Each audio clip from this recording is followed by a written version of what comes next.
The duck who found himself 3 times. Once upon a time, there was a duck named Paco who lived in a lagoon with water so still and clear it looked like a piece of melted sky. Paco was curious, very curious, and that always got him into amusing predicaments. First wonder, the lake's mirror. One morning, while swimming slowly, Paco lowered his head to drink and was petrified. There, at the bottom of the water, was another duck. It was identical to him. Same bright orange beak, same green feathers on its head, and the same white patch on its right wing. Paco quacked loudly, quack. The duck in the water quacked too, but no sound came out. Paco moved his head to the left. The other moved his to the right. He tried to peck at the water to catch him, and splash, the duck shattered into 1,000 undulating circles. Paco jumped. When the water calmed, there again was his aquatic twin. "It's me!" exclaimed Paco, amazed. "What lustrous plumage I have, what a majestic beak!" He spent half an hour twirling around, proud of his perfect reflection. He was the very image of harmony. Second wonder, the curved mirror at the fair. A few days later, a traveling fair set up near the lake. Among colorful tents, Paco saw something he had never seen before. A large fairground mirror, but it wasn't flat. It was bulging and curved like a silver bubble. Paco approached curiously.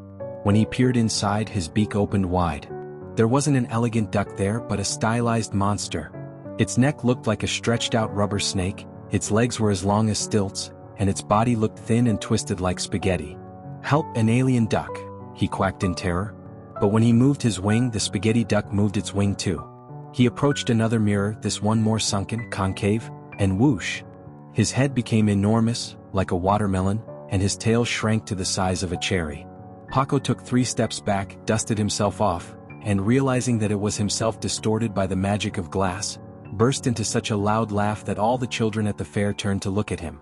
"How funny," he thought. "I look like a drunken cartoon character.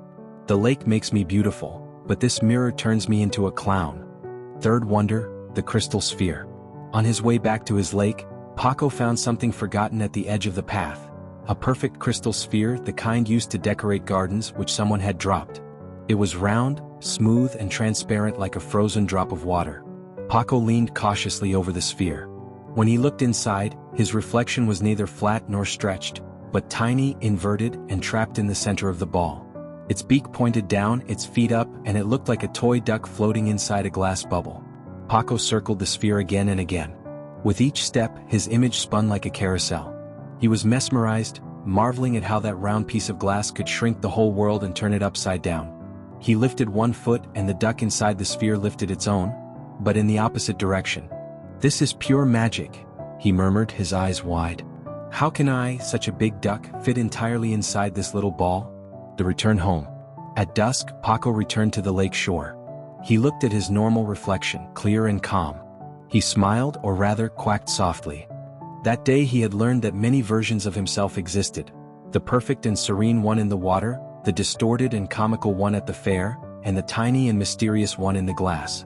But he knew that behind all those reflections, there was only one real duck. Paco, the curious, the brave, and the most amazed duck in the world.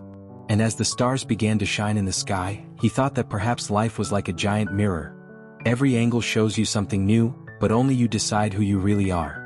"Quack," he said to himself happily. "How lucky I am to have so many faces to get to know myself better."